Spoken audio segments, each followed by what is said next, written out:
utiliza ao modo Foucaultiano, porque por Foucault a teoria é uma caixa de ferramenta. Ela não só utiliza a caixa de ferramentas Foucaultiana, mas ela estreia para a gente.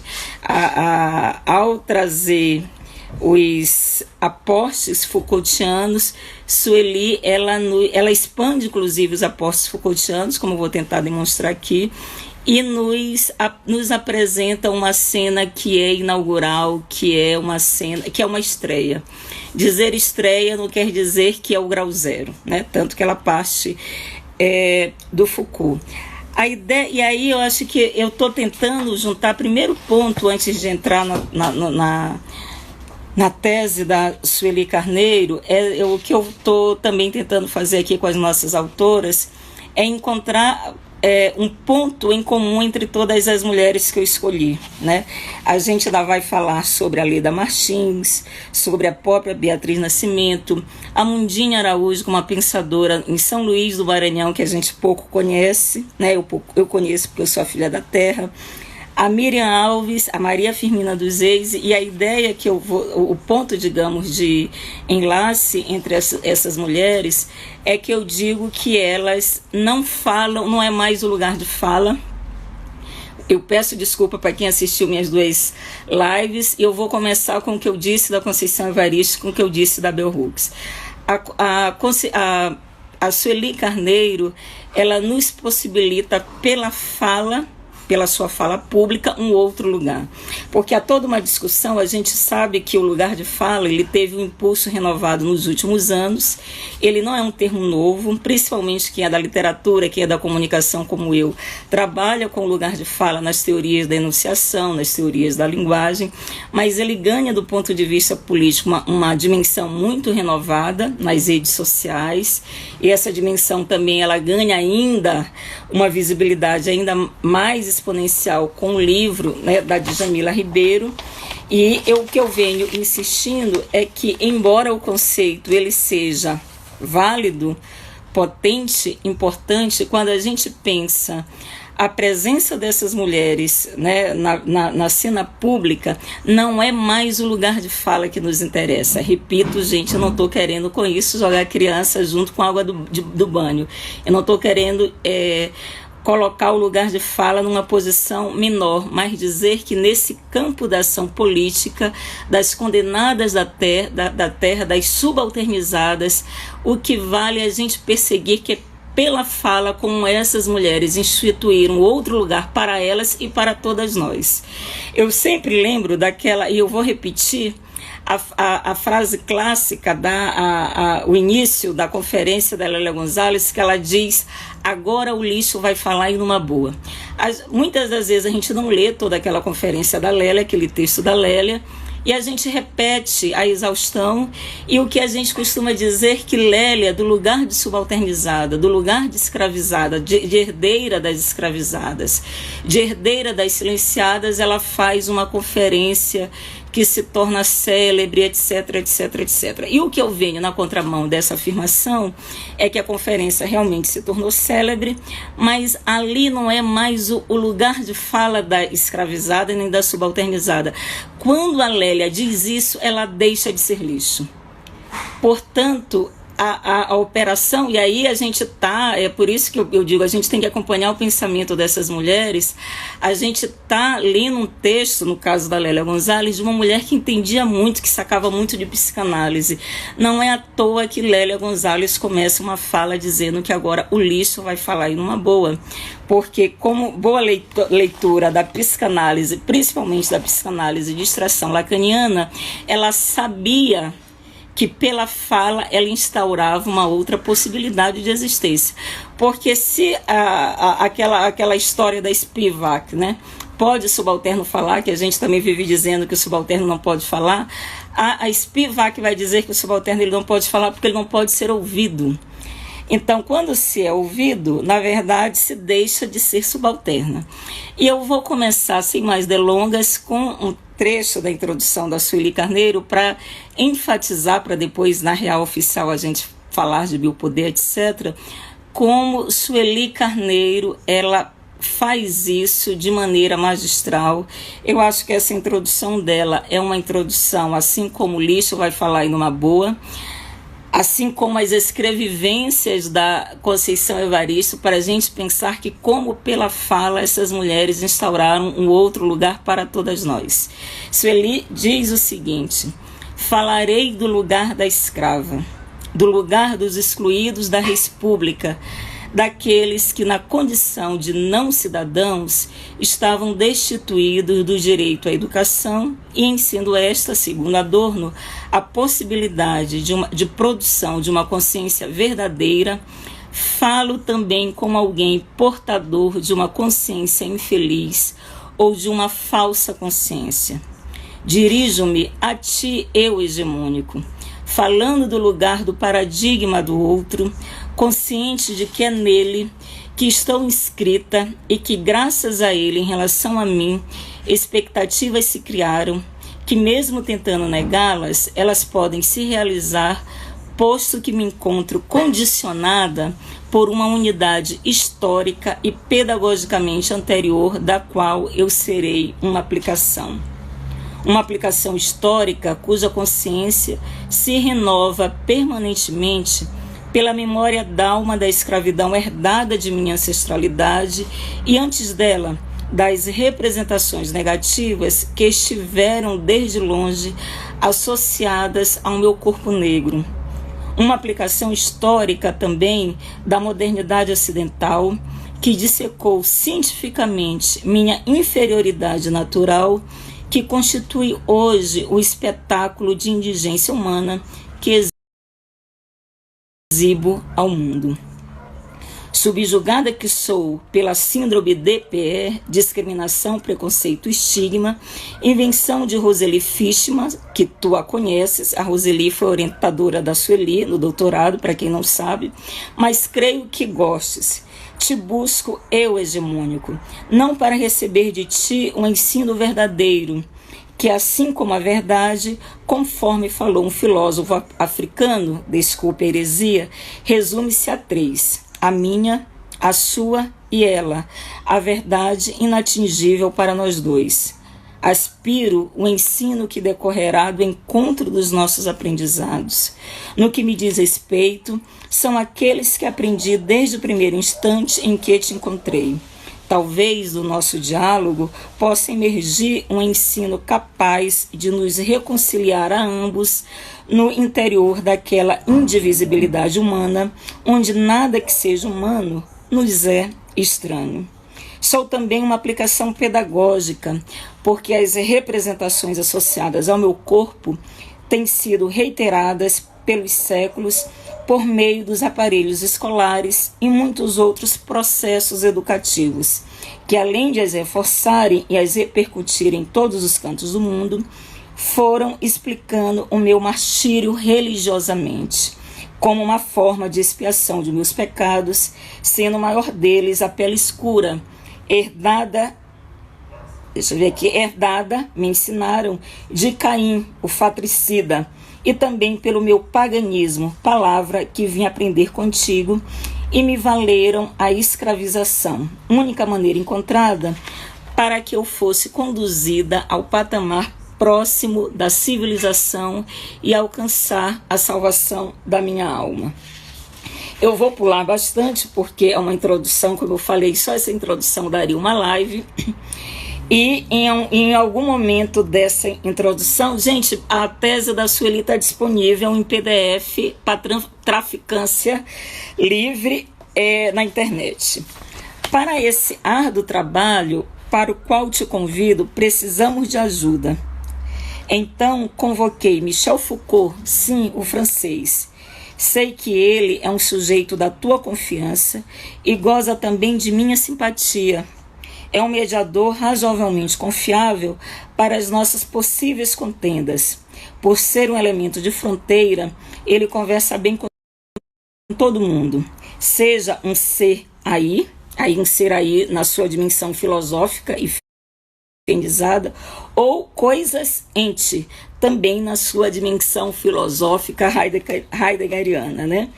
Muito embora simpático, ele é um tipo rigoroso e exige regras para essa arbitragem, para que nosso debate não seja improdutivo ou para evitar que ele fique à mercê de nossas paixões, embora teu racionalismo mantenha as tuas sob controle, nunca se sabe, estes assuntos dos quais vamos tratar costumam fazer irromper forças irracionais, naturais para mim, mas que podem te surpreender. Não te assustes com a concepção de poder que ele, o francês, nos oferece como referencial para esse colóquio. Como tu sabes, ele tem uma fixação nesse negócio de poder. Mas em nome da confiança que lhe temos, vamos tomar a visão de poder dele como ponto pacífico. Apelo ao senso comum entre nós, né? Eu vou parar por aqui, gente. Aí eu fiz questão de ler esses trechos da introdução da tese da Sueli Carneiro um pouco para dizer como é que a gente pode colocá-la naquele mesmo patamar da Conceição Evaristo, da Bell Hooks, da própria Lélia Gonzalez, que ela se diz e é, né, uma discípula, que foram mulheres, repito, que pela fala, né, eu estou insistindo nisso para a gente passar por outro debate, nos instituir um outro lugar. Quando o Sueli diz que ela inicia a introdução falando do lugar dela de escrava, ela deixa de ser escrava. Quando Sueli ela confronta o eu hegemônico, só é possível confrontar o eu hegemônico se a minha fala ela pode ser ouvida. E se minha fala pode ser ouvida, eu deixo de ser subalternizada.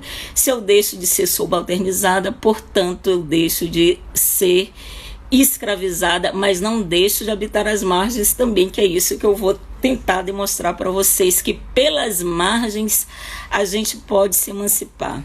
Eu acho que Sueli, a partir da ideia de poder, não é à toa que a tese dela ela vai trabalhar com a ideia de resistências e pega um faróis da militância, o Edson Cardoso, a Sônia, não para pensar na perspectiva apenas de como a gente pode se empoderar ou tomar o poder, mas como a gente pode se emancipar. Porque é uma mulher que, mesmo saindo do lugar de escrava para confrontar o eu hegemônico, não sai das margens. Porque a gente se emancipar e a gente deixar de ser subalternizada não significa dizer que a gente saiu das margens, que é algo também que eu vou tentar, digamos, é uma derivada que eu aponto da tese da Sueli Carneiro. Das margens, ela nos dá um outro lugar, que não é necessariamente o lugar ao centro, não é o lugar do poder, né? E aí, vamos lá tentando pensar aqui essa ideia do dispositivo e do saber. Eu lembro que eu tive numa banca e uma moça, ela estava trabalhando numa perspectiva decolonial, e eu fiz a referência à tese da Sueli Carneiro, quando ela pensou a dimensão do outro. E a orientadora dela, que era, sabe, aquelas brancas, que quer ser mais realista que o rei, falou assim, não, a Sueli é ótima, mas ela não é decolonial. Aí eu, fiz aquela cara de paisagem e perguntei o que era ser, então, decolonial para a moça. Ela falou, não, eu gosto muito da Sueli, é uma referência para mim, mas a minha orientadora achou bom a gente não trazê-la, porque ela não... Claro que eu não vou dizer nomes, né, gente? Porque todo mundo conhece a moça, pelo menos a maioria que está aqui, e a orientadora. E, assim, aí a moça dizia isso, que com muita pena, porque Sueli Carneiro não era decolonial, porque a tese da Sueli Carneiro, que era uma tese brilhante, mas trabalhava com Foucault. E aquilo ficou muito na minha cabeça, porque a discussão que eu tentei, e foi uma discussão desviante na banca, foi pensar que a gente pode ser muito mais decolonial, né, pensando no que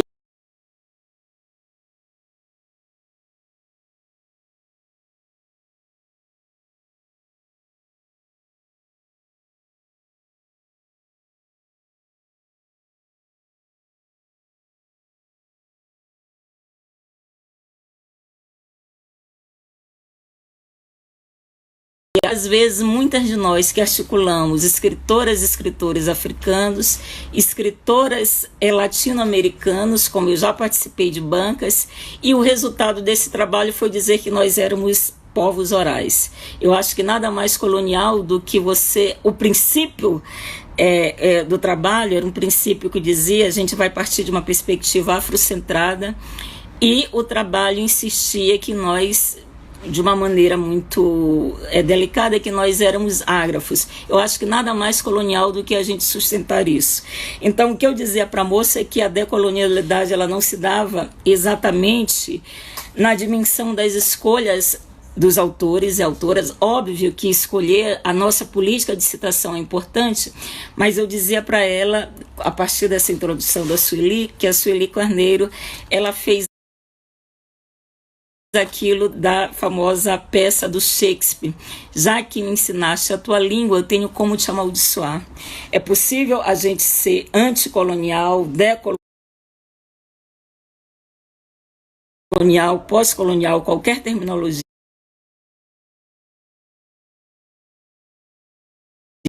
que seja, também exatamente isso, que na primeira tentativa dela produzir a dissertação dela do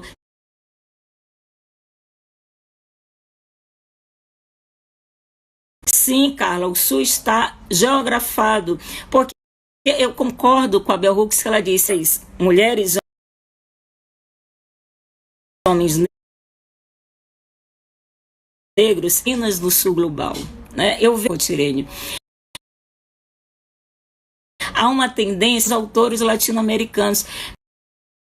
Me desculpe, aí eu vou utilizar, nós temos nossos latino-americanos, Muniz Sodré, Sofia de homens brancos, ou eu vou partir de mulheres para pensar visualidades, porque se a gente não tensiona o Sul também, que muitos pensadores que se dizem decoloniais, eles são herdeiros das elites coloniais. Então eu acho que é preciso que a gente tensione, pensar as margens sim, pensar o Sul global sim, mas é pensar que o que é Atlântico Sul, né, a ideia do Atlântico Sul, que depois isso vira um Atlântico Norte, é a ideia da diáspora, né? E aí eu acho que se a gente não pensar nisso, a gente acha que articular um autor latino-americano branco é mais importante porque ele é nosso vizinho e confronta com o norte global, e aí você não pensa numa Bell Hooks, não pensa, enfim, mas fechando esse parêntese.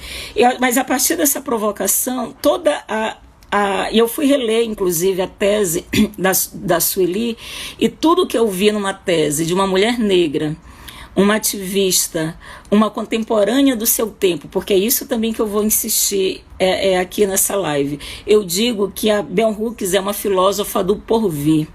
Todas as categorias da Bell Hooks, a própria noção dela de amor, que para Bell Hooks o amor é uma força de mediação, eu colocaria ela como uma filósofa do porvir, né? Ou uma filósofa do futuro, como diz o Vinícius.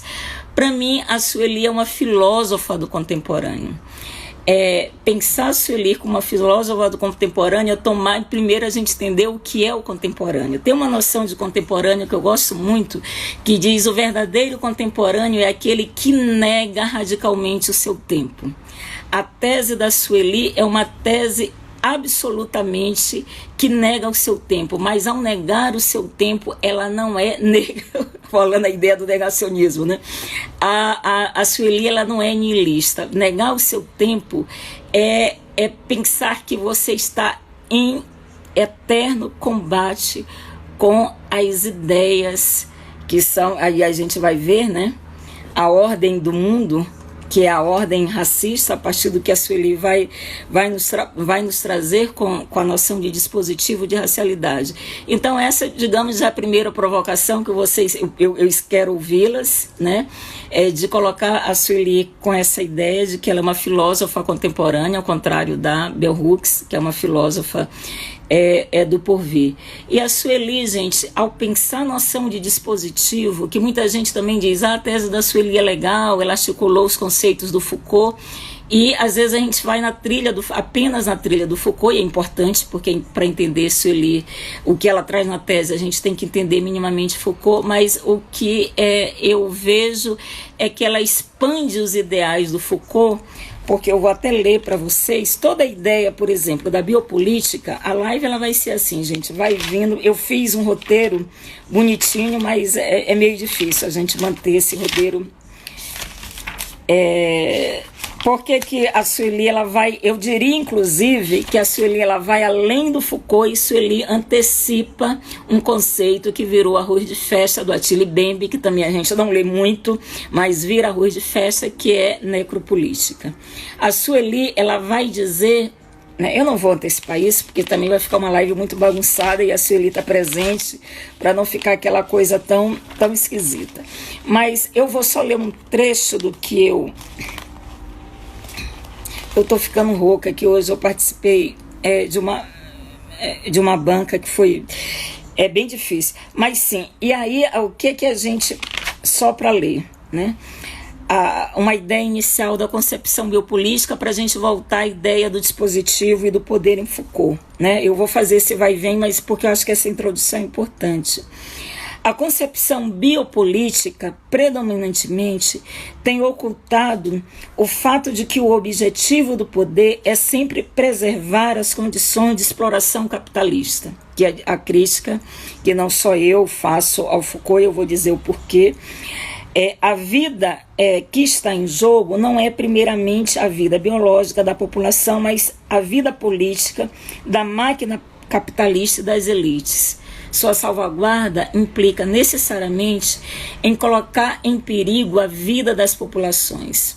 O capital está disposto a sacrificar sem qualquer pudor essa vida e sua reprodução, isto é, a saúde, a formação, a reprodução, a moradia de amplas camadas da população. Ou seja, sacrificar a vida dos proletariados, como ele sempre fez, como continua fazendo e continuará a fazer, reduzindo-a ao mínimo. Serviços mínimos dos liberais significam exatamente isso. Do mesmo modo, ele não se preocupa em absoluto com a destruição generalizada das possibilidades de vida no planeta, pois precisamente estas são as condições de sua acumulação. Objetar que dessa maneira ele se coloca em risco, pois tem necessidade de um planeta e da força de trabalho, equivale a não compreender nada de sua racionalidade. Aqui um pouco eu vou trazer uma discussão, né, já contemporânea do neoliberalismo, porque toda a ideia da biopolítica que a Sueli traz muito bem do Foucault, da biopolítica no seu sentido moderno, qual é a grande, digamos, a grande trajetória do Foucault, resumindo de maneira muito banal e muito vulgar o que eu vou dizer aqui, né? Mas a grande preocupação do Foucault foi pensar as configurações de poder em cada época. E eu digo que uma pergunta que é muito Foucaultiana, né, é como foi possível o que é. Eu acho que se o Foucault fosse vivo, em algum momento ele iria começar os livros dele dessa forma. Olha a minha pretensão, né? Como foi possível o que é? E a tese da Sueli é o exercício de responder a isso na dimensão da tragédia. Eu não gosto de utilizar o termo tragédia, porque a tragédia ela tem um lugar no teatro e no que a gente entende de tragédia grega, porque é muito mais do que uma tragédia, mas vamos utilizar a tragédia no senso comum, do que foi a tragédia da escravidão, né? Porque se a gente pensar que, de fato, a biopolítica, quando Foucault, o que o Foucault vai pensar em termos de da mudança da configuração do poder? Né? O Foucault ele vai em relação à biopolítica, ele vai pensar como o poder se exercia, o poder do soberano entre a vida e a morte. Ele vai dizer, olha, o rei ele tinha o poder de fazer morrer e de deixar viver. Os espetáculos das execuções públicas, as marcações, as pessoas sabiam os dias, todo mundo ia para a praça pública, isso era assistido, isso era publicizado, então havia um governo da morte e deixava viver. O que é que o Foucault vai dizer? Que o Estado moderno, que a gente chama de Estado-nação, essa forma de soberania, ela muda radicalmente. E aquele soberano que fazia viver, gerenciava a vida, ele deixa, né, essa regra deixa de existir e você tem uma mudança, né? A chave muda.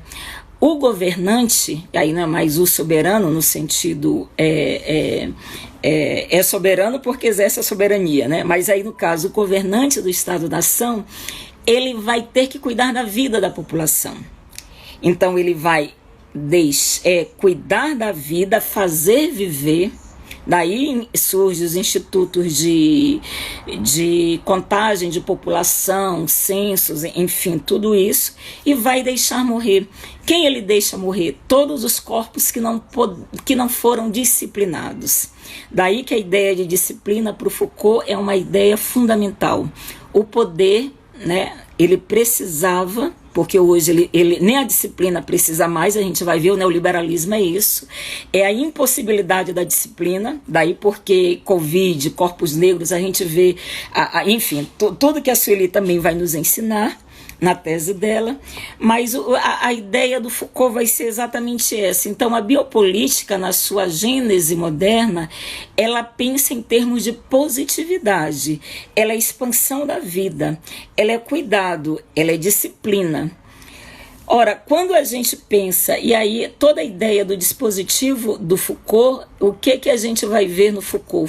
O dispositivo do Foucault, ele é ao mesmo tempo um arquivista, ele é um cartógrafo e ele é um topologista. Agora, quando Foucault, a ideia do dispositivo do Foucault, é bom também que a gente relembre disso, remonta à ideia do panóptico do Bentham. Né? A ideia do panóptico, que é aquela engrenagem em que o prisioneiro achava que estava sendo visto, né, de maneira panorâmica, sem exatamente ter um guarda, um vigia, e aí era uma forma de poder total, né? Era um dispositivo, uma armadura em que as pessoas se sabiam vigiadas ou se sentiam vigiadas, ainda que não estivessem sendo vigiadas. E isso funda o que a gente chama de utilitarismo, né, nas ciências humanas, na ciência moderna, e o Foucault vai pegar essa ideia benthamiana, se a gente pode usar esse termo, e vai pensar o dispositivo como, tá isso na tese da Sueli, ela vai dizer o dispositivo para o Foucault, e aí eu vou ler esse trecho. Através desse termo, tento demarcar em primeiro lugar um conjunto decididamente heterogêneo que engloba discursos, instituições, organizações arquitetônicas, decisões regulamentares, leis, medidas administrativas, enunciados científicos, proposições filosóficas, morais, filantrópicas. Em suma, o dito e o não dito são os elementos do dispositivo. O dispositivo é a rede que se pode estabelecer entre esses elementos. O Foucault ele vai muito insistir entre essa ideia do dito e do não dito, porque antes da concepção de dispositivo, o Foucault ele ficou muito no encalço daquilo que a gente conhece dele, do que ele chama de episteme.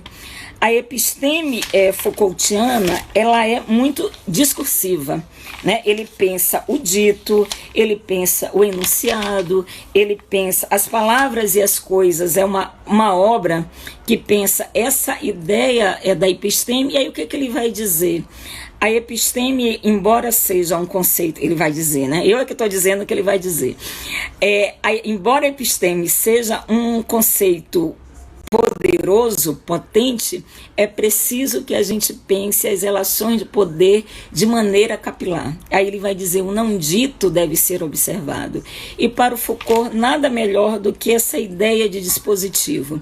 E pensar o dispositivo é pensar o arquivo, é pensar uma ideia de cartografia e pensar uma topologia. A topologia, olha o Alex Ates aqui também, meu grande amigo. Gente, essa live está uma live assim poderosa. Então, essa tríade, pensar que quando Sueli ela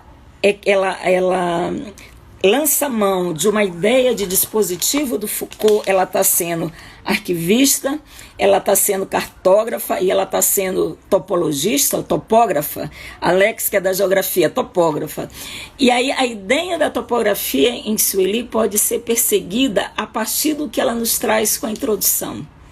é esse lugar que eu estou dizendo, pela fala Sueli vai nos instaurar, ela instaura ela mesma em outro lugar, mas ela faz isso coletivamente. É por isso que a ideia, e isso eu vou reservar, porque senão a gente vai para outro tópico. Isso vai ficar para um segundo momento da live, que eu estou aqui muito atenta, porque a gente já está na 8h37. Gente, se essa live cair, a gente volta, viu? Porque eu tô falando muito, eu tô vendo que tem uns tópicos, ela vai até às 9. Então, por favor, a gente volta, porque tem ainda bastante coisas. E aí a Sueli, ela vai dizer que, para ela, essa ideia global do dispositivo é uma ideia que se aplica à dinâmica do racismo, a dinâmica racial no mundo, porque é uma ideia em que componentes heterogêneos estabelecem uma relação. Que componentes são esses? Seja o componente, se a gente pensar numa perspectiva altusseriana, né, dos aparelhos ideológicos de repressão, os aparelhos ideológicos mais estritamente ideológicos, escola, igreja, seja do ponto de vista dos processos educativos, aquilo que nos instala no mundo, né, ao nascer, como o próprio Foucault vai dizer isso na sua fase epistêmica, que ao nascer nós já nascemos alienados no discurso vigente, excetuando o psicótico. Então a Sueli, ela vai se cercar de todas esses elementos aparentemente heterogêneos, não só aparentemente, mas em sua essência heterogêneos, e ela vai dizer o seguinte: é preciso que, do ponto de vista de uma leitura Foucaultiana, a gente pense o racismo na sua matriz fundante, não na sua gênese, porque a Sueli, ela não é genesista. Assim, tem algumas pessoas que estão numa aula que eu dei no sábado, que para a gente não parte de uma ideia de Gênesis. Tem um ditado africano que diz o seguinte: para quem procura bem, sempre vai haver um novo começo. Então a Sueli, ela não parte de uma ideia de Gênesis, mas ela parte de uma ideia de matriz discursiva. Uma matriz discursiva, ela tem um aspecto fundante, ou seja, ela, a exemplo de Foucault, ela vai perceber que a partir do século XVIII, que é uma noção de raça que se configura, e essa noção de raça, ela configura também uma relação de poder. Então, a Sueli não vai dizer, olha, tudo no princípio, não. Ela vai dizer, olha, existem marcadores que são históricos. E aí eu acho fundamental, para a gente pensar essa ideia de marcador, para a gente pensar vida e para a gente pensar corpo, novamente voltando ao Foucault, eu acho qual é o grande papel do Foucault no painel filosófico. Desde Aristóteles até Foucault, a vida, ela não era, digamos assim, um dado questionável, né? O próprio, eu vou ler aqui para vocês, o Aristóteles, ele pensava a vida, nós como seres viventes, e a vida era exercida sobre esse ponto de vista na nossa capacidade de exercer a política, mas a vida é a vida do ser vivente. Qual é o ponto, digamos, a mudança com Foucault? É que a vida ela passa a ser questionada. Muita gente faz críticas no âmbito da filosofia, mas será que isso não é um vitalismo? Quem faz uma crítica à ideia de um vitalismo? Mas o que o Foucault faz? Ele muda. A vida não é um dado imperturbável, digamos assim.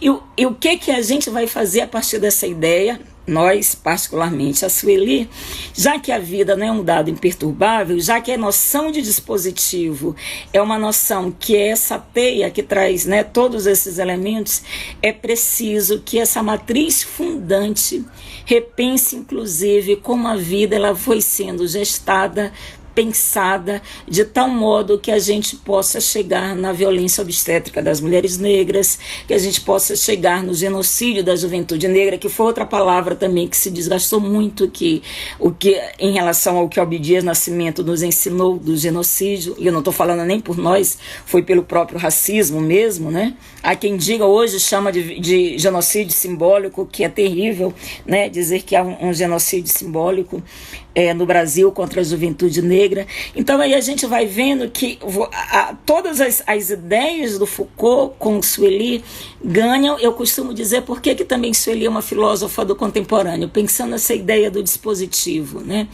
É que com ela, já que com Foucault a ideia da biopolítica em termos do Estado-nação, ela assume uma ideia positiva, ele não desconsidera que o Estado não mate, tanto que o Foucault ele vai considerar a violência extrema da biopolítica como nazismo. Ele vai dizer assim, olha, e deixa, ela faz viver e deixa morrer os indesejáveis, né? Ele não desconsidera em relação à morte dos indesejáveis, mas o foco do Foucault vai ser exatamente a biopolítica na sua dimensão positiva, criativa, disciplinar. O que a Sueli, no encalço do Foucault, ela vai adotar todas as percepções, mas em algum momento da tese dela, e aí eu acho que isso nos importa, por isso que eu digo que ela antecipa o Attila Mbembe, que eu adoro, que eu amo de paixão, ela vai dizer, quando não é possível o exercício da biopolítica na sua, digamos, gênese Foucaultiana, o Estado, ele não só faz morrer, ele não só deixa morrer, ele faz morrer. É isso que eu acho da potência e da antecipação da Sueli em relação ao Attila Mbembe, porque e aí isso dialoga muito com as mudanças do capitalismo. Porque eu acho que a análise da Sueli é uma análise super lúcida, porque para quem também acusa o Foucault e seus discípulos de serem pouco marxistas, né, para quem acha que a Marx é a única e exclusiva régua para a gente pensar o capitalismo, né, eu acho que é uma régua importante, é fundamental, a gente tem que ler Marx, mas quando a Sueli, ela também, ela não diz isso na tese, é uma derivada que eu estou fazendo, viu, gente? Então, Sueli, me desculpe se você falar assim, não disse nada disso. Ela também nos sinaliza que o capitalismo ele não é igual em todo o tempo, que é o que o Laval e Dardot vão dizer agora com a nova ordem, a nova razão do mundo com o neoliberalismo. O que a Sueli vai nos ensinando a partir de como esse dispositivo ele ganha novas racionalidades. O Mia Couto tem uma frase que eu gosto muito, eu falei isso na aula, eu estou dizendo isso que eu falei isso na aula porque eu estou vendo a Áurea, algumas pessoas que estão na minha aula do sábado. O Mia Couto, eu disse isso no sábado, o Mia Couto tem uma frase que diz: o que nos governa é sempre o mais antigo, sujeito a novas nacionalidades. Eu acho que, sob esse ponto de vista, a Sueli, ela ultrapassa o mestre Foucault, ela é muito mais operatória, porque eu digo que tanto com ela quanto com a Attila Mbembe, o conceito alcança a realidade, porque primeiro eles vão nos demonstrando que o capitalismo ele não é o mesmo, embora a exploração seja a mesma. O que eu acho que da Sueli, ela nos aponta o que permanece é uma matriz fundante, que é essa matriz que opera uma ontologia, né? Daí porque a tese dela é essa coisa do ser e do outro, do não ser, né? E a Sueli ela nos oferece possibilidades para a gente pensar numa ontologia do presente para além de uma reivindicação liberal. Eu acho que se a gente lê, e aí não é preciso todo mundo ler a tese da Sueli, porque eu acho que é uma tese difícil, né? Aí a gente é obrigada a ler o Heidegger, a gente é obrigada a ler o Levinas, sabe? Tudo que um filósofo nos obriga, ela também nos obriga. Então, por isso que eu digo que ela é uma filósofa nessa tese, ali não é ativista. Mas eu acho que quando eu digo que a gente tem que ler a tese da Sueli, é preciso que a gente aposte desse pensamento, que não é fácil, mas o Muniz Sodré também não é fácil. Porque eu acho que se não fosse para a gente pensar, a gente só ficaria no ativismo. A reflexão da Sueli não é estabelecer uma diferença entre pensamento e ação. É dizer que o campo do pensamento, e aí eu acho que quando ela deflagra o eu hegemônico, ela está dizendo isso, eu posso pensar a partir do lugar de vocês, eu perturbo esse lugar de vocês, eu detono esse lugar de vocês e eu possibilito para o meu povo uma caixa de ferramenta para a ação e para a luta. Eu possibilito instrumentos de guerra. É uma tese que quem não... Eu lembro que uma amiga minha leu a tese da Sueli, é uma mulher branca, e que é iniciada no candomblé, ela falou assim: Rosane, a Sueli, ela é filha de Ogum, porque você vê que é uma pessoa que está pensando, mas é uma pessoa que está ali oferecendo instrumentais para que o pensamento seja realmente, tenha um alcance na ação prática. Eu acho que é isso também que a Sueli Carneiro faz quando ela traz todas esses conceitos do Foucault. E aí, pensando uma outra questão, gente, que é do poder, porque a live vai acabar, eu vou encerrar, eu vou voltar, viu? Porque a gente tem mais 3 questões para depois eu fazer, assim, dizer o que Sueli, além de ser uma filósofa contemporânea, qual é o lugar dela no campo do pensamento da ação. E aí, pensando essa ideia de que Sueli ela é arquivista, ela é topógrafa, ela enfim, faz toda, né, a partir da ideia do dispositivo, a Sueli ela vai também na trilha do Foucault pensar como é que um poder se instaura. E aí eu acho que quando ela diz isso, quando ela faz essa crítica do poder, que o poder supõe saber e vice-versa, tem uma frase que eu gosto muito que diz que toda imagem do poder corresponde a um poder da imagem. O poder, ele sempre está precisando de uma armadura para ele se existir. E ele existe em ato. O Foucault, ele defendeu muito. Eu gosto do Foucault porque ele mesmo vai se desdizendo. Desdizendo, que significa dizer que ele está se deslegitimando. Porque como ele vai pensando as configurações do poder em cada época, você vê a discussão, a reflexão de um homem que tenta sempre dizer assim, mas será que se não é isso, não pode ser aquilo?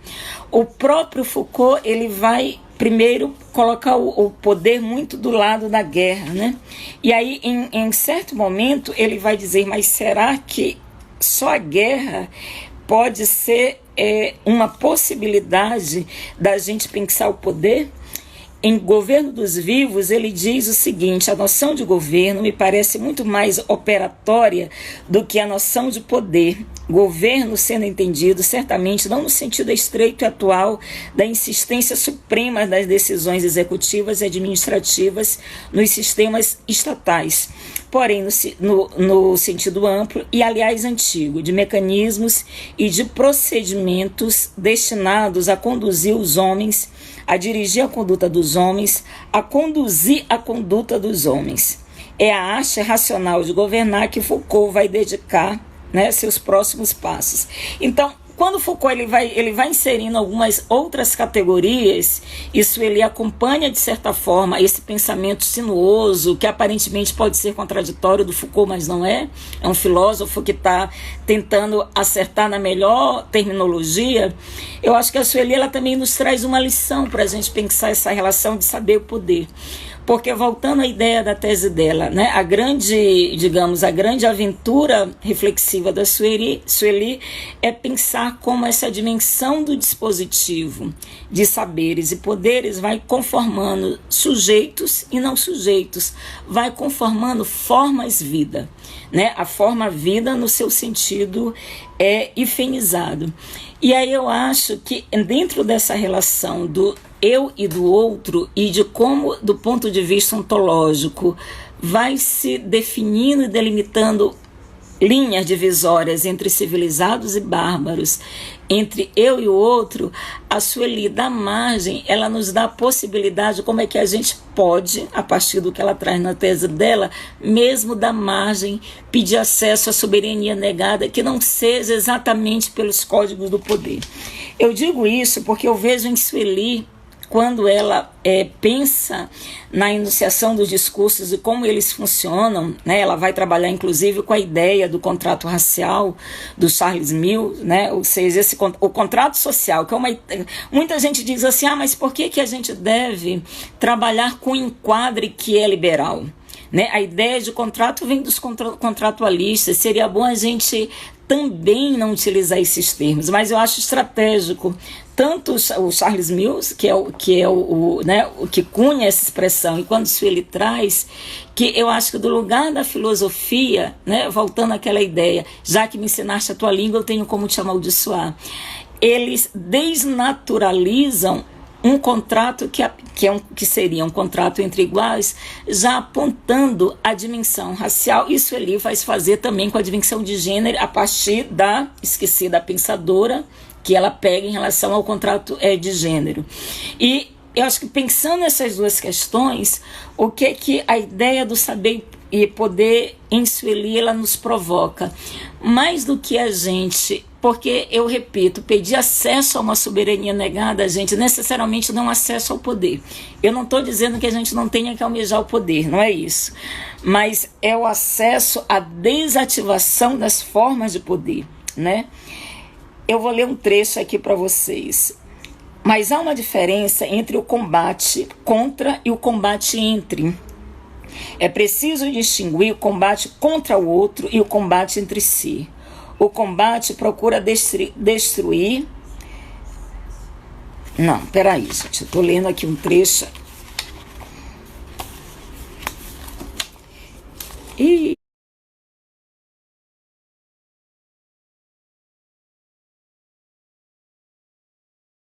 escapou aqui o clipe. Peraí, eu já pego. Ai, ai, ai, ai, ai.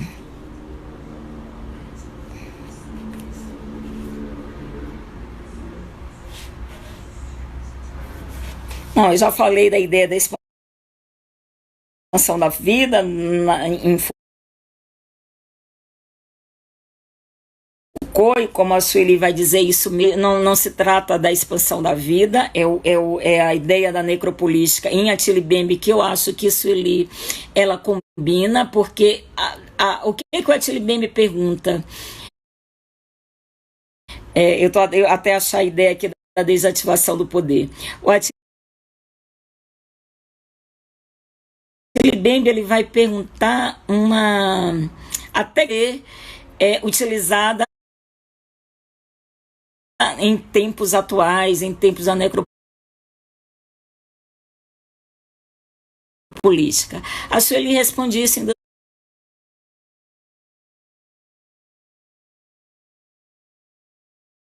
2005. E eu acho que também um ponto importante, tese e dissertações voltada para a Lei 10.639. E aí é por isso que eu digo que a Sueli é uma filósofa do contemporâneo, porque ela não volta para a academia depois de algum tempo, depois de 20, 30 anos, não para falar na faculdade de educação, onde ela se doutorou, digamos, daquilo que era o iceberg do momento, do que era do nervo mais sensível para a questão racial naquele momento. 2 anos depois da Lei 10.639, uma lei que não saía do papel, que continuou não saindo do papel, e a Sueli, ela, no campo da educação, ela vai mais do que pensar como o racismo se dá, por que a lei não se efetiva, ela parte do dispositivo mais poderoso, que é o dispositivo educacional, de como essa armadura ela tem uma historicidade que se perde sob os lençóis do tempo e como só a partir dessa armadura a gente poderia entender porque a lei 10.639 não saía do papel, porque havia justificativas, eram várias, né? Professores não tinham qualificação, claro que hoje isso não vale mais, mas até 2005 as observações iam muito nessa direção, faltava insumos, faltava verba, faltava material didático, faltava grana, faltava isso. Quando todas as vozes diziam isso, a Sueli nos traz, sabe aquela frase do economia estúpido lá do secretário do Clinton? A Sueli nos diz de maneira sofisticada e filosófica, é o racismo estúpido. Eu acho que também a gente não pode perder de vista em que ano que essa tese foi produzida. Em que ano, em 2005, que as educadoras das relações étnico-raciais falavam, não querendo menosprezar e nem desprezar o conjunto de materiais que foi produzido naquele momento. Pelo contrário, eu quero só reafirmar esse papel da filósofa da insurgência que foi na contramão, né, de uma montanha de trabalhos legal, eficiente, mas que ela sempre se colocava a partir dessa ideia do fundamento. Eu acho que uma outra questão, antes de achar essa ideia do poder e da desativação, porque eu acho que é isso... achei.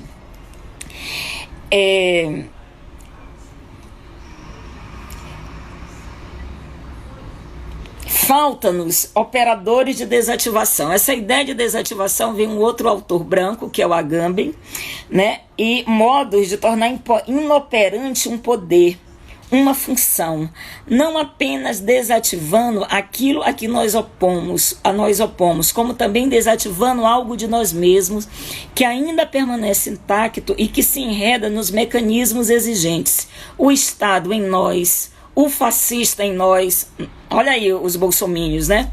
Pois ficamos cativos do que nos aturde ou tortura, em um automatismo de ação e reação que corre o risco de espelhar a lógica dos que comandam. Somos impedidos a um tipo de revide que relança o jogo em vez de reinventar distâncias, os hiatos, os deslocamentos, as cesuras, as desvantagens de nós mesmos. Eu acho que quando Sueli começa uma introdução, ela não está dizendo criticando o poder hegemônico e dizendo nós mulheres negras também queremos ter poder. Ela desativa o poder. Ao desativar o poder, a gente pergunta, mas o que ela coloca no lugar? É o vazio? Não é necessariamente o vazio. Ela diz, permaneçamos nas bordas, permaneçamos na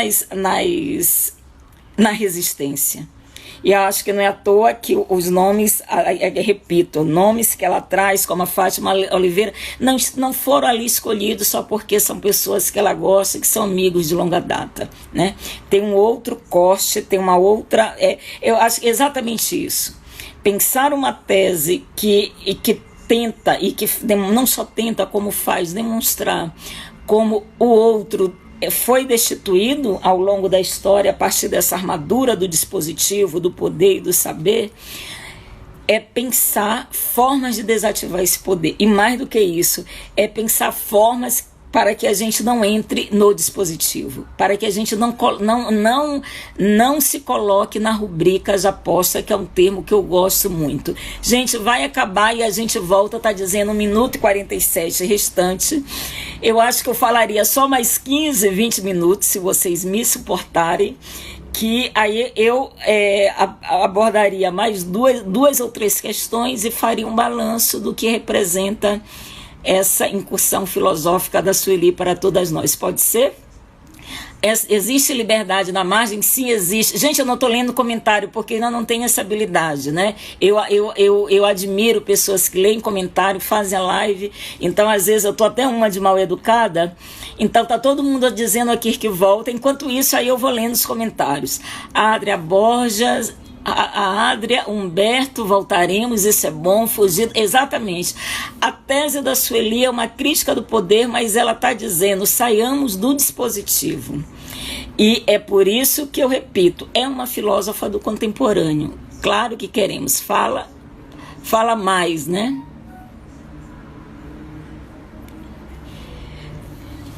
E eu vou só tentar fechar com essa ideia, porque a tese da Sueli está disponível. Aqui isso, Carlinha. A Carla Coutirene está dizendo que volta. Vamos começar, né? Então, eu acho que essa ideia, o que está na tese da Sueli é que ao fazer a crítica do poder, né?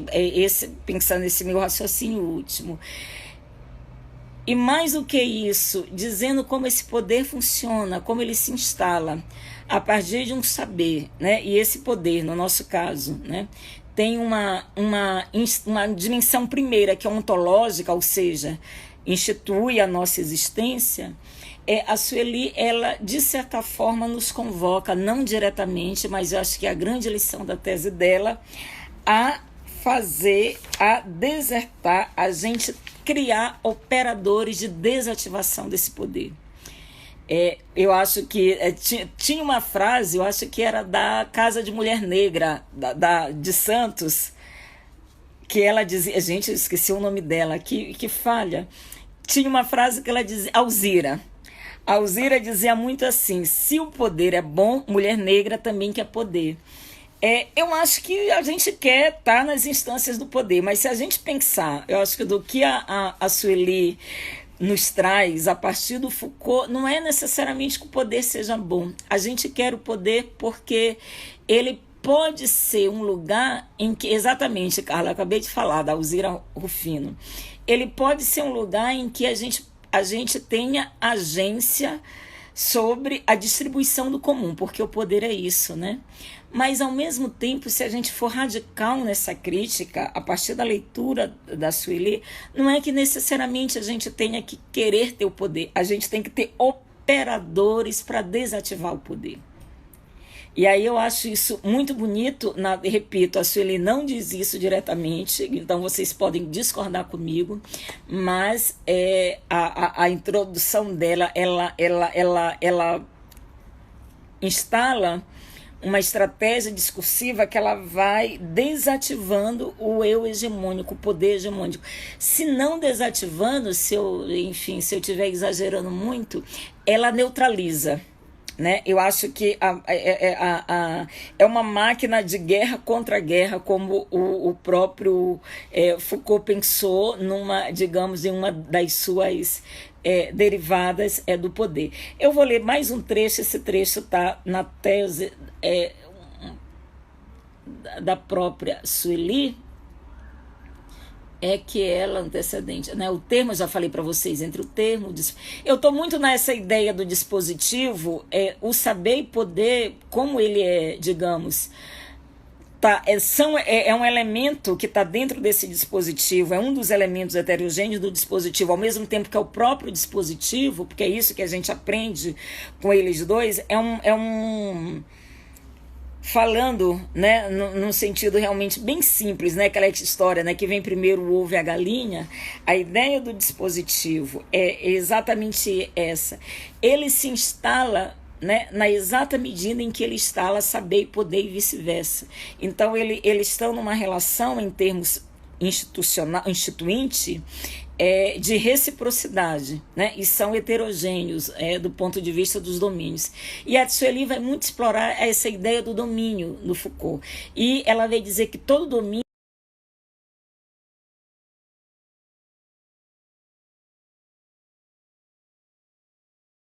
ele deve ser examinado, ele deve ser estudado. Isso é importante quando a gente pensa essa ideia do domínio em Foucault, que a Sueli vai trabalhar também bastante, porque a gente sempre pensa, e é verdade, que tudo é racismo. Eu lembro que recentemente teve aquele episódio, porque todo dia é um episódio, né? Sempre foi assim, do Padilha dirigindo o documentário da Marielle Franco. E o meu colega Silva Almeida, que eu gosto muito, ele colocou uma frase que eu adorei em relação à resposta lá da Antônia Pellegrino, dizendo que só o racismo estrutural justificaria aquele delírio. Olha que o Deleuze já dizia, a raça é motivo de delírio em todo tempo e lugar, né? E o Silvio falou, só o racismo estrutural justifica o delírio de vocês brancos acharem que entre os cineastas brasileiros tem um Martin Scorsese, um Coppola, né, um Spielberg, porque Antônia Pellegrino disse na resposta que aqui a gente não tinha uma Ava, não tinha Spike Lee, etc. E o que eu achei ótimo, a resposta do Silvio. Mas veja, da resposta do Silvio, o que eu lembro bem é que tudo para justificar toda aquela engrenagem, a escolha do Padilha para a direção do documentário da Marielle Franco se deu pela chave do racismo estrutural. Mas, gente, o que depois até eu e Silvinho discutimos, tudo é racismo estrutural, mas se a gente não pensar no domínio do racismo, tudo cai na chave do racismo estrutural de um lado ou da branquitude de outro. Então, eu acho que quando a Sueli diz que um domínio ele supõe uma forma específica e ele tem que ser conhecido, é preciso que a gente, no caso do Padilha, a gente entenda como o racismo ali estrutural, enfim, ou institucional, qualquer designação que a gente dê a ele, que a gente pense qual o domínio em que aquilo ali foi possível. Porque senão a gente perde a noção de que realmente, se tudo é racismo, de que ele tem domínios específicos, ele tem saberes específicos. Voltando ao que a mestra nos ensina, a Sueli. Porque a gente fica numa generalização que não nos leva a nada. Né? Eu vejo muito na Facebook, a branquitude não tem limite, porque a branquitude fez isso. Às vezes é o branco. Né? Dá vontade de dizer para a colega no inbox, olha, ali não é branquitude, é o branco, porque senão vira tudo algo abstrato e a gente não alcança o domínio daquela ação.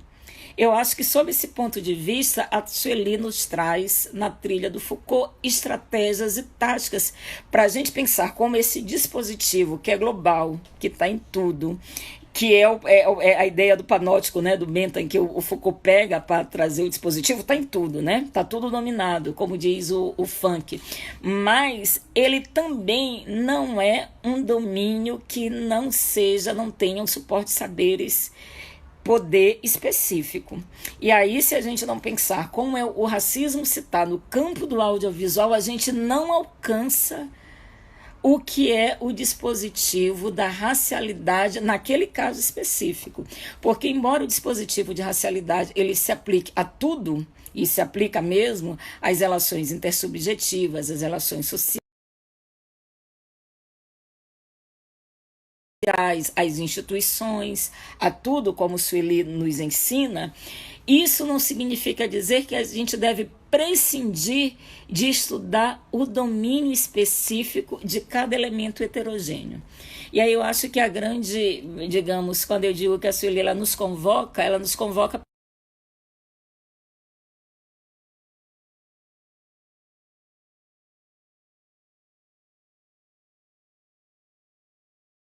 mas dos estudiosos da metodologia científica, que dizem que a cada objeto seu método, de certa forma, a Sueli, claro, ela não está sendo uma metodóloga, sei lá, gente, eu não sei o nome, mas é isso, metodologia científica, mas é isso que ela está nos dizendo. Nós temos, e aí quando ela trabalha em um fio comum com a violência contra as mulheres negras, a morte, a esterilização, a mortandade da juventude negra, ela puxa o fio e dizendo, olha, esse fio se dá a partir desse lugar amplo, né, em que o dispositivo ele se institui, ele se encarna, inclusive, mas é preciso, a partir desse fio condutor, dessa linha mais ou menos que tem pontos muito comuns, que a gente pense os domínios, né? E aí eu acho que pensar domínio dentro dessa perspectiva do que o saber e poder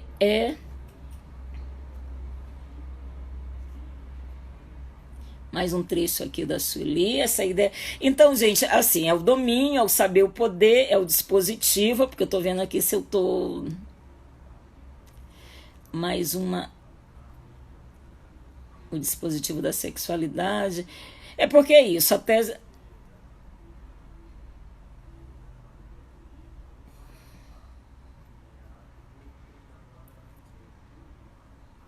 E aí uma outra questão que a Sueli também nos traz em relação... Porque ela vai pegando toda a empiria Foucaultiana, como o louco, ele...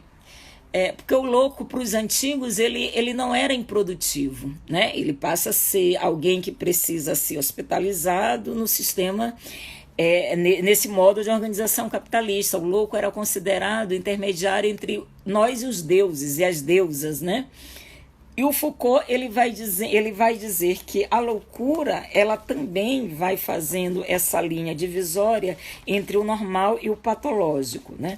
Quando a Sueli ela vai pegando e dizendo, olha, toda essa empiria, se essa empiria do Foucault ela pode ser válida, essa experiência analítica que ele faz com a sexualidade, porque o dispositivo Foucault ele vai tecer pensando como o sexo, ele, a partir do saber, poder, foi conformando corpos e foi conformando sujeitos e foi conformando, e, portanto, uma perspectiva ontológica, né?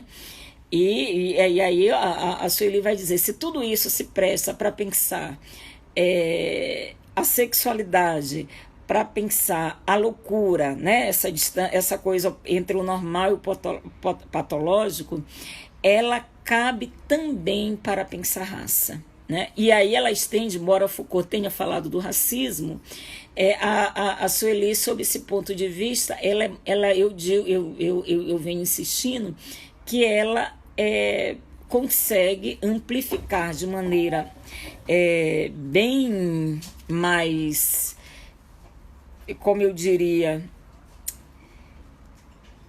ela amplifica do lugar em que a gente possa entender o que é a exploração do capital, né? Se o Foucault, ele sempre está pensando isso a partir de uma economia significante do capitalismo, porque ao fim e ao cabo é isso que o Foucault também está pensando. Se ele pensa a configuração de poder em cada época, é porque isso se presta a um governo do capitalismo.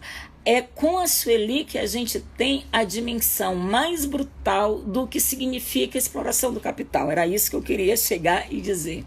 Então, sob esse ponto de vista, a gente poderia dizer que a tese da Sueli é uma tese também anticapitalista. Ainda que não use toda a régua unívoca marxiana ou marxista, é uma tese que nos faz entender e dimensionar a profundidade, a lateralidade, o tamanho, o volume, a dimensão, enfim, do que significa exploração do capitalismo. A Sueli, de certa forma, também antecipa, voltando a essa ideia, ela é uma filósofa do contemporâneo, ela antecipa o que o Attila Mbembe diz na Crítica da Razão Negra, que é o neoliberalismo, ele está fazendo com que corpos não negros experimentem a condição de ser negro, né? E aí ele diz isso, mas ele mesmo insiste, Attila Mbembe, dizer isso não significa dizer que eu estou colocando uma equivalência, mas o neoliberalismo, ele é o capitalismo em sua vida nua de tal forma que até as pessoas não negras, elas se aproximarão do que do que foi a expoliação do corpo negro. Eu acho que quando a Sueli pensa a violência, a esterilização das mulheres negras, isso vai estar na tese dela. Ela vai dando exemplos, né? O genocídio da juventude negra, ela, de um lado, do ponto de vista do domínio filosófico, ela dialoga com toda essa filosofia da existência, com toda a ontologia, né? E aí não é à toa que é por isso que ela dialoga com Heidegger. E aí foi isso que eu tentei dizer na banca para a orientadora que queria ser mais realista que a rainha, a orientadora branca, né? Dizendo que ela não era decolonial, e dizer, olha, sob esse ponto de vista, ela é a decolonial das decoloniais, né? Sob esse ponto de vista. Alguém está dizendo que está ansiosa para ler a tese dela, leia. O devir negro no mundo, o Attila Mbembe vai dizer isso. A Cláudia Moraes, acho que alguém me perguntou. Mas então a Sueli, ela tem essa, que eu dizia, gente, que eu perdi aqui o fio. Essa ideia dela sempre tá, por ela ser essa filósofa do contemporâneo, eu acho que é isso. A gente tem que reconhecer, quando a gente lê o Attila Mbembe, que eu acho que é uma fúria o pensamento do Attila Mbembe, né? O Attila Mbembe está na academia, ele continua produzindo, ele continua pensando. A Sueli escreveu isso também é o que a gente tem que lembrar. Mas, assim, a Sueli dialoga, por um lado, com o próprio campo, né, que ela retorna. Ela é filósofa de formação, ela fez filosofia, e ela dialoga com eles, né? É isso que ela faz nesse exercício filosófico. A filosofia, eu costumo dizer que ela sempre se dá em pares, né? E são pares, a ascendência sobre os seus discípulos, os discípulos tentando matar a ascendência, continuar a ascendência. Na ascendência é sempre isso. E a Sueli, ela volta para matar, no bom sentido do termo, né, filosófico, toda a sua ascendência. Então, eu diria que, sob esse ponto de vista também, ela é uma filósofa nata, né? A Sueli, ela faz uma metalinguagem, né? Filosofa né, com a filosofia para dizer, olha o que vocês não alcançaram, né? Olha o que vocês não alcançaram. E eu pego alguém, né, o Foucault, para demonstrar como vocês não alcançaram quando vocês falaram de uma filosofia da existência. Olha quem vocês deixaram de fora. Sob esse ponto de vista, Sueli, além de dialogar com a filosofia, com os seus pares, e de matar a ascendência nesse sentido filosófico, a Sueli, ela também possibilita um questionamento, ela põe abaixo os pilares do que a gente chama de modernidade. Então, esse projeto moderno, eu conversava também com Alex Hattins em Belo Horizonte, eu não sei se ele ainda está aí, que eu dizia para ele que a modernidade, e que eu acho que a Bell Hooks também faz isso, ela não só deixou de fora nós, né? Escravizados, África, enfim, toda essa história que a gente já sabe. Mas ela é um jardim tão bem podado que ela deixou de fora até os europeus excêntricos. Essa Europa que era tão provinciana, né, e se coloca como universal, ela deixa de fora os seus próprios. E a Sueli, ela de certa forma, ao trazer o Foucault, que era um filósofo estranho, o Alex está aqui, que era um filósofo da estranheza, eu acho que ela também não é só porque Foucault traz uma armadura teórica que funciona, né, nos próprios termos do Foucault, mas por ele também ser um filósofo estranho. O Foucault, ao mesmo tempo que ele estava dentro, né, ele era insider, ele também era um outsider. Então eu acho que sob esse ponto de vista de um exercício do pensar, a Sueli, ela é ousada, falarei do lugar de escrava, dirijo um eu hegemônico, e aí vai com o armamento dela, e ela não vai deixando pedra sobre pedra. Porque, veja, a ciência, mesmo áreas de domínio, como a ciência política, que trabalham muito com relação de poder, a política institucionalizada, né?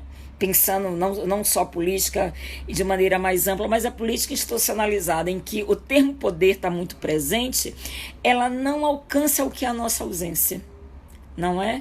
Não há uma discussão do Brasil sobre as disputas de poder, o que representa ele é um dos malditos da filosofia, exatamente, Sueli.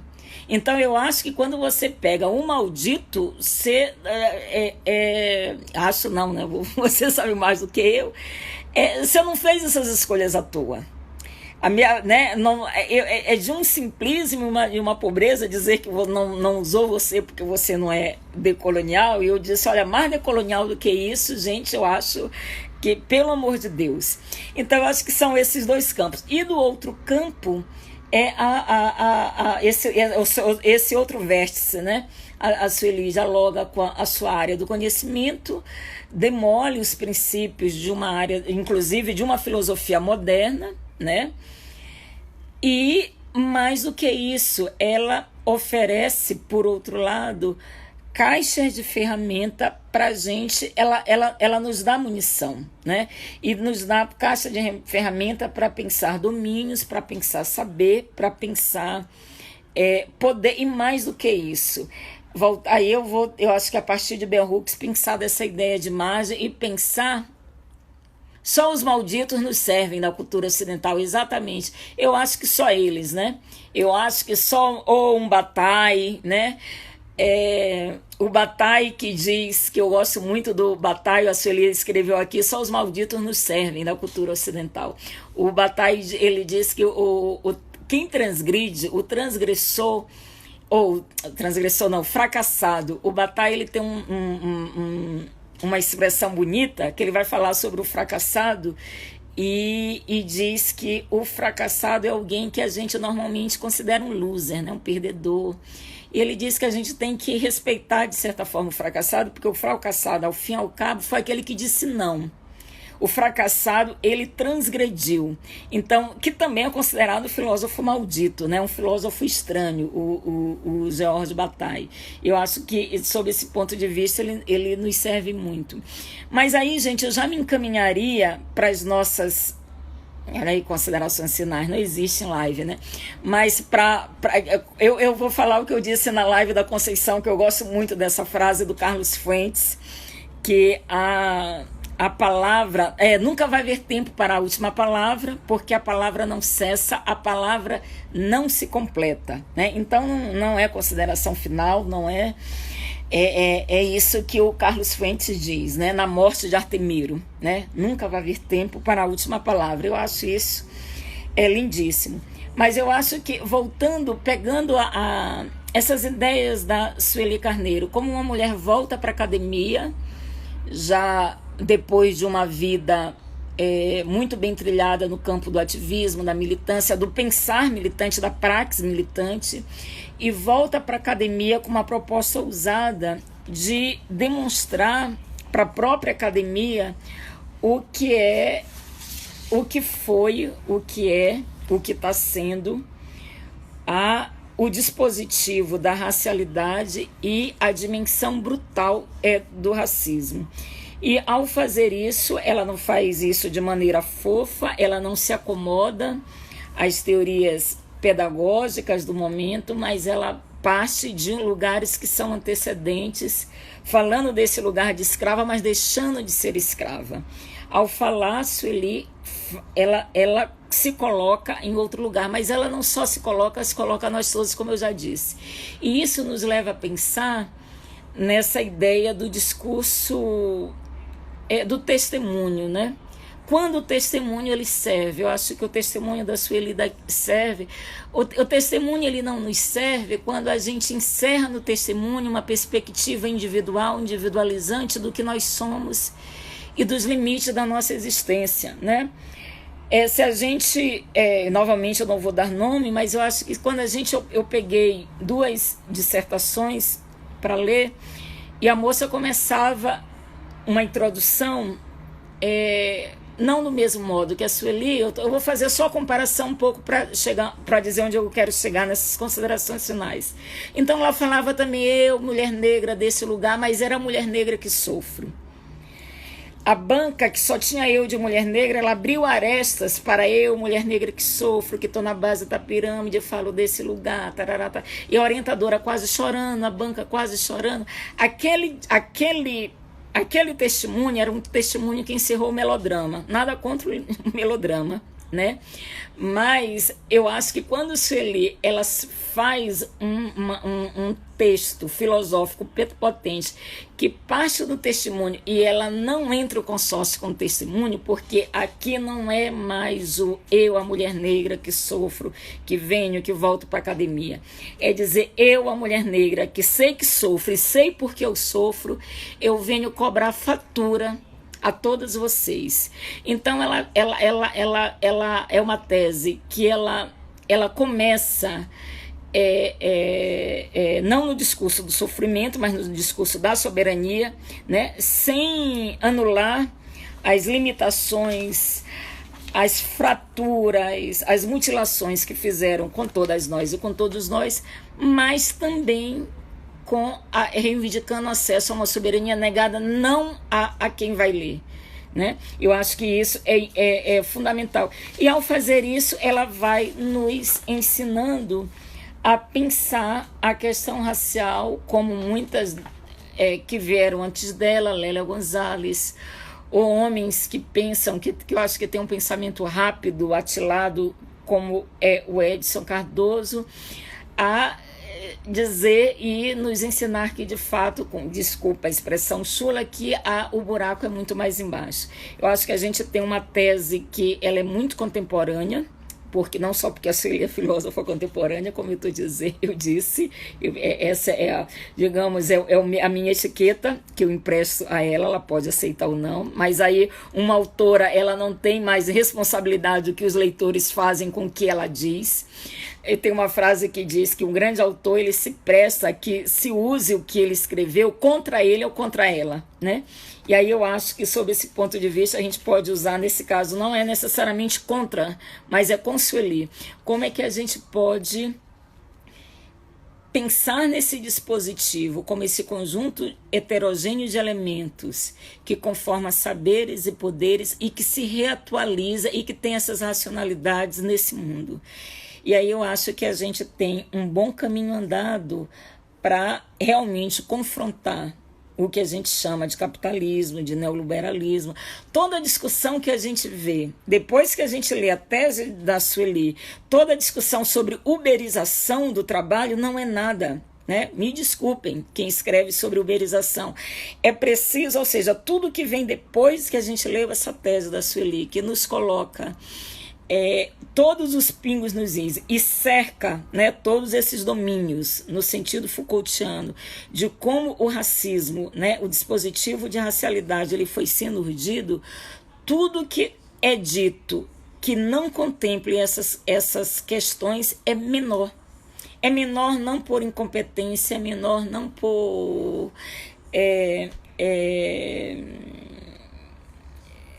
por falta de compromisso ético, é menor porque não alcançou o que ela alcançou. É isso que eu acho que eu quis demonstrar com essa live, é dizer, e eu ainda acho que aí sim seria a crítica mais do lado negativo. É uma tese que você também lê de uma mulher que tem um pensamento atilado, rápido, que tem argumentação, que sabe pensar, mas também é uma tese que a gente percebe que foi alguém que não fez uma tese integralmente. Então é uma tese que tem, às vezes, uma ligeireza, né? A ligeireza do texto, tem um truncado, e aí eu estou falando como professora do texto, né? Então você percebe como todas nós temos que terminar o texto, e aí eu fico imaginando, né? Se a Sueli tivesse o tempo de escrever essa tese, como teve o Fernando Henrique Cardoso, os 8 anos para escrever a tese dele, o próprio Ottaviani, que ele conta, né, uma história da produção da tese, que seria o orientador dela, não é isso, Eli? O Ottaviani seria seu primeiro orientador na PUC, né? Que tese sairia daqui? Então, ela é uma tese, digamos, que tem uma potência do pensar, da reflexão, da ação, mas é uma tese construída, né, sobre determinadas condições materiais objetivas, né? A Sueli estava, como ainda está, nos seus exercícios com Guelé 10, na militância, no ativismo, e a gente sabe o quanto que isso é difícil. Então, eu acho que é delícia. Ah, tá. Então, eu acho que é isso, gente. Eu não falaria mais nada, não sei se vocês teriam. Ela está dizendo que sim, né? Porque a gente percebe na forma do texto, né? É um texto que ele vai, em certo momento, é alguém que precisa terminar o trabalho, né? Então, eu acho que, em linhas gerais, seria isso. Eu acho que é pensar, então, portanto, a partir de hoje, eu espero que a gente fale da Sueli, embora essa discussão de dizer quem é filósofo ou quem não é filósofo, eu acho que é meio ultrapassado, mas também ela não reivindica isso para ela, mas eu acho que é da gente dar a Sueli o status de uma pensadora, de uma intelectual importante, que ao fazer uma tese da dimensão que ela teve, por mais com os percalços do ponto de vista da forma, né, que a tese tem, ela lega para nós, para o Brasil e para o mundo, uma possibilidade de reinvenção. Então, a Sueli, ela não é apenas uma pensadora do feminismo negro. É isso, na verdade, eu dei toda essa volta, essa live, para dizer que quando a gente fala da Sueli, a Sueli, ela tem muitos textos do feminismo negro, mas a Sueli, ela fez um exercício único, digamos, autoral. O Lacan tem uma frase que diz que nada é nosso. A gente só pode dizer algo que é nosso, o que é nosso mesmo, eu, do indivíduo, as fezes e o leite materno, no caso da mulher. Mas aí ele vai insistir depois, mas a gente pode pensar que algo para o mundo a gente deixou. Eu acho que para além, e aí eu não estou hierarquizando não, dizendo que a tese é mais importante, mas é que ela deixa um traço e um rastro para o mundo que vai para além dos seus textos específicos para a militância, para uma conferência mundial. Então eu acho que quando a gente falar da Sueli Carneiro, é dizer também que foi uma mulher que torceu o pensamento de Foucault, contorceu o pensamento de Foucault e ampliou o pensamento de Foucault. E, ao fazer isso, ousou a confrontar o eu hegemônico e dizer para a gente que esse projeto bonitinho chamado de modernidade, ele faliu, né? Ele não nos representa, para usar o termo, mais do que isso. Ele nos ele nos destruiu, né? E aí eu acho que pelas resistências a Sueli demonstra que, a despeito de tudo isso, nós tivemos agência para pensar e agir de maneira diferente. Mas não foi agência para estar no centro, porque, como ela bem ensina, nós continuamos da margem. E da margem a gente pode fazer coisas maravilhosas como ela fez. Foi da margem que ela confrontou o eu hegemônico. Foi da margem que Sueli se emancipou. Foi da margem que ela se tornou sujeita. Embora ela não... porque às vezes a gente confunde isso, na margem ao centro. É uma mulher cheia de poder. É melhor a gente dizer que ela se emancipou, né? Da margem ela emancipou a ela e a todas nós. Por essa fala, né? Não só na sua tese, ela legou para a gente esse outro lugar na margem. E aí, na real oficial, porque quem disse que está acabando e tem tempo de live, a gente acha que pode ficar num bate-papo, né?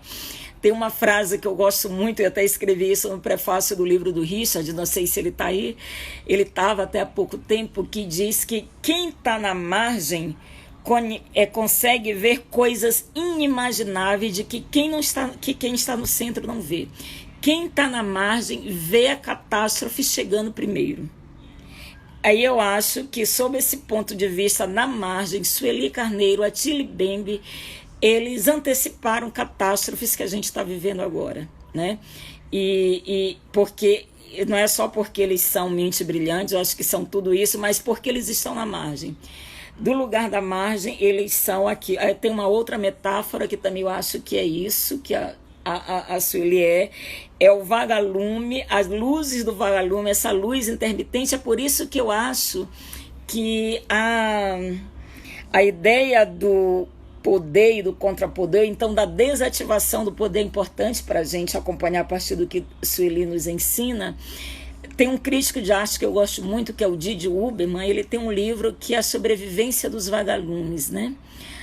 E ele vai trabalhar nessa ideia, ele pega o Pasolini, enfim, ele vai trabalhar com uma ideia dos holofotes do poder e dos contrapoderes. E os contrapoderes para o Didi Huberman seriam os vagalumes, essa luz intermitente. Aí quando ele diz, é o Fellini, na verdade, ou é o Pasolini, agora eu mas é o Fellini. Aí ele vai dizer que o Fellini se desencanta achando que o fascismo voltou na Itália, que a Itália continua fascista. E ele diz, mas o Fellini não conseguiu perceber as luzes, que é a luz da resistência. Eu acho que quando a Sueli, ao final da tese, ela evoca das existências, ela está falando exatamente dos vagalumes que não estão no centro, portanto, que não têm poder, mas que foram emancipados. Então, eu acho que, do ponto de vista também da tese da Sueli, repito, ela não diz isso, mas eu acho que a gente pode, quem sabe, construir uma outra tese, eu não diria tese, mas conceitos no que diz respeito à autonomia, né? A ideia de autonomia, a ideia de emancipação e a ideia de poder, porque eu acho que o que ela nos faz é desativar poder e também nos ensina a não querer exatamente entrar nesse enquadre, no dispositivo e na armadura. E se ela nos ensina isso, o que ela está nos dizendo é que, enquanto o mundo for essa tragédia que nós nos recusemos a ele e operemos a partir da margem. Então, negar o seu tempo não é ser niilista, é dizer que a margem é o lugar a partir do qual a gente pode refundar uma outra possibilidade. Então, gente, seria isso. Eu estou rouca porque hoje de manhã eu já falei muito, mas eu fico muito alegre com a participação, porque assim, é um horário, segunda-feira, 20 horas, tem 3.999 lives sobre questão racial, 1 milhão de lives no mundo, com o Instagram bugando, e as minhas lives, eu devo confessar que não são as lives mais atrativas, mas em tempos tão malucos como esse, eu acho que a gente pensar, né? Já diria Deleuze, em tempos difíceis a gente é obrigado a pensar. Então, na verdade, eu estou trazendo essas autoras para a gente pensar com elas. E quem sabe, em tempos de pandemia, eu vi uma postagem do Alex Hatz dizendo que ele vai fazer uma live sobre algo que ele sabe, afixando, em tempos de pandemia. E eu dei muita risada. Mas eu acho que em tempos de pandemia, Já que lá o outro filósofo louquinho, que eu gosto, Zizek, diz que é preciso que a gente passe por uma Hollywood pandêmica. A Hollywood que soube imaginar, que soube... Eu acho que é preciso, já que o vírus parou o mundo, é preciso que a gente zere o jogo. E eu acho que ao zerar o jogo é pensar, como a Sueli diz, como desativar tudo, né? Eu acho que pensar a Sueli, refundar outras possibilidades nesse momento da pandemia e outra coisa, em relação ao contrato racial que eu não disse. Está sendo cogitado uma possibilidade, quer dizer, até o Financial Times está falando isso, que é preciso um outro contrato social e uma outra constituição global na Terra. O que os financistas, esses que diziam que o Bolsa de Valores não podia parar, enfim, toda aquela história do capitalismo financeiro, o que eles estão dizendo hoje? É preciso que a gente perca os anéis para não perder os dedos. Então é preciso um novo contrato social, é preciso sim mais Estado, é preciso a ajuda dos muitos ricos, né, até para o sistema permanecer, o sistema capitalista. Eu acho que é um momento, quando a gente lê a tese da Sueli, dizer, sem nós nada é possível. Como é que eles se atrevem nessa pandemia a pensar um novo contrato social sem pensar nas racialidades? Afinal de contas, a pandemia, embora mate todo mundo, como a gente sabe, a morte ela é diferente. E a gente, infelizmente, a morte da Covid para os pobres é uma morte doída, terrível, né? Eu tenho uma amiga, o filho trabalha no hospital e dizendo, Rosane, é uma das coisas mais terríveis que tem, até o sepultamento, que as pessoas morrem com indigência. Mas quem que está morrendo? Os negros. Então eu acho que quando a gente volta para a ideia do contrato racial, que o Sueli diz que é preciso um outro contrato racial, é preciso que a gente leia a Sueli e diga para os financistas, para os teóricos italianos, porque isso está muito forte agora na Itália, na Europa, enfim, está se espalhando no mundo, um outro governo no mundo só é possível se um outro contrato racial realmente estiver em pauta. O que mostra como Sueli, de fato, é uma filósofa que antecipou muita coisa. Então, gente, mas sem nada...